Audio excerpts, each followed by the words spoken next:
Assalamualaikum warahmatullahi wabarakatuh. Hai, nama saya Muhammad Yusri bin Zulkifli. Pada sesi PMFSU Kongsi pada kali ini, saya akan menceritakan pengalaman menyambut Ramadan di bumi Darul Anbiya, bumi Mesir.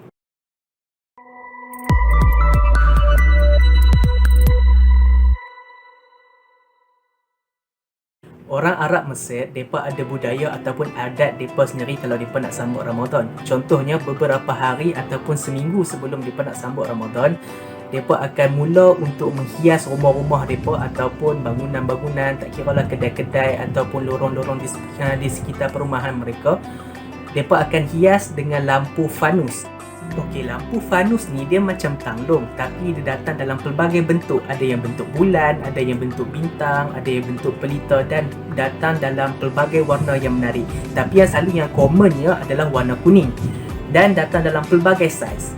Mereka akan gantung lampu fanus ni di luar rumah mereka. Di setiap rumah mereka akan gantung lampu fanus ni dan di sepanjang lorong-lorong di antara bangunan-bangunan dekat Mesir.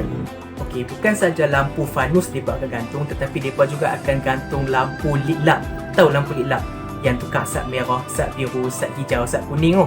Mereka akan gantung lampu tu di semua rumah mereka dan di sekitar lorong-lorong perumahan mereka. Kalau mereka ada kedai, mereka akan gantung dekat kedai mereka, dan juga dekat kubah masjid dan juga menara masjid pun mereka gantung lampu lit lamp tu. Mereka juga akan gantung pelbagai hiasan yang menarik dan cantik. Contohnya kertas yang berwarna-warni yang apabila angin tiup je, kertas tu akan hasilkan bunyi yang macam-macam bunyi yang pelbagai.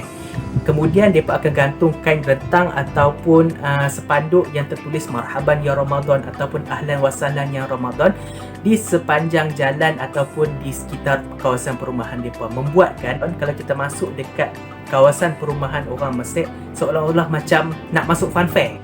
Dia punya meriah tu. Ini menunjukkan orang Arab Mesir ni sangatlah seronok dan gembira apabila mereka nak sambut Ramadan. Yang kedua adalah waktu sahur ataupun waktu sahur. Kalau nak bangkit sahur dekat Mesir, hampa jangan risau sebab ada musaharati. Okey, musaharati adalah nama untuk orang yang kejut orang bangkit sahur.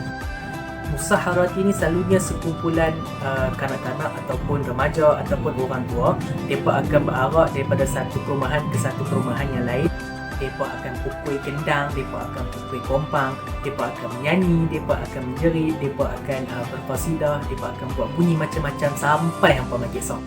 Jadi suara orang Arab ni kan kuat. Kalau mereka jerit dekat bawah tu, hampa yang tidur dekat tingkat 7 ke atas tu confirm bangkit.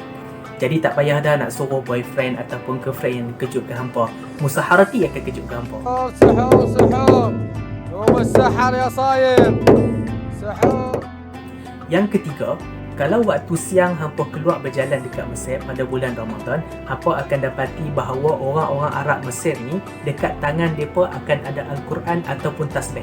Kalau naik bas, tak kira sama ada duduk ataupun berdiri, orang Arab ni akan baca Al-Quran ataupun berzikir menggunakan tasbih mereka.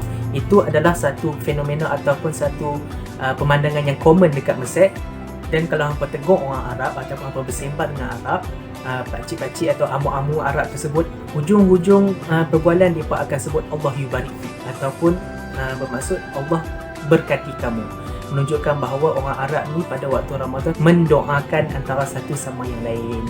Dan kalau puasa dekat Mesir pada musim panas adalah selama 15 jam daripada pukul 3.30 pagi sehingga 6.30 petang. Dan dalam purata suhu boleh mencecah sehingga 43 hingga ke 45 darjah Celsius. Memang panas. Kalau hampa puasa dekat sana, makanan hampa tak nampak dah. Hampa nampak ayak je. Tekak ni kering lebih daripada padang pasir tau. Dah saja buat teruk. Okey, yang keempat adalah waktu berbuka. Di mana waktu berbuka adalah waktu yang paling meriah sekali di bulan Ramadan di Mesir.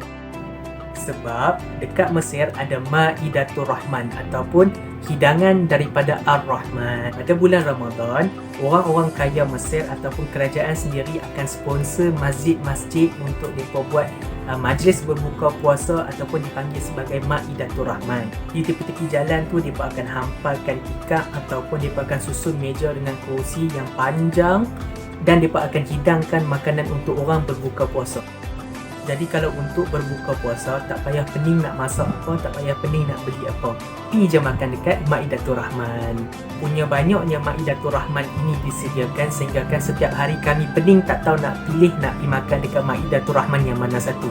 Untuk menu berbuka, perkara yang wajib orang Arab sediakan adalah ayak kosong yang direndam 3 biji buah kurma. Dan makanan utama yang dihidangkan adalah nasi berserta dengan lauk seperti ayam, daging dan ikan, dimakan bersama dengan kuah yang berasaskan tomato. Selain daripada nasi, makanan utama di Mesir adalah makaroni dan beberapa jenis pasta yang lain. Dan yang terakhir adalah solat tarawih di Mesir. Solat tarawih dekat Mesir lebih kurang sama dengan solat tarawih di Malaysia. Ada masjid yang buat 8 rakaat dan ada masjid yang buat 23 rakaat. Ada imam yang membacakan surah Al-Baqarah dan ada imam yang membacakan surah-surah lazim. Dan kalau masjid yang buat 23 rakaat, habis je 8 rakaat, jemaah dah tinggal separuh. Sama je yang dekat Malaysia pun. Tapi pengalaman solat tarawih di Masjid Al-Azhar, 1 rakaat imam akan membacakan paling kurang pun 1,5 muka daripada surah Al-Baqarah. Sampaikan 20 rakaat dekat masjid lain dah habis pun 8 rakaat dekat Masjid Al-Azhar belum habis lagi. Tu yang kalau buat 8 rakaat dekat Masjid Al-Azhar, rasa lebih kurang sama pahala macam buat 20 rakaat dekat masjid lain tu. Jadi kesimpulannya, tak kiralah kita sambut Ramadan dekat Malaysia ke, dekat Mesir ke, ataupun dekat mana-mana tempat, yang penting kita tingkatkan amalan, gandakan usaha kita untuk mendapatkan ampunan daripada Allah Subhanahu Wa Taala.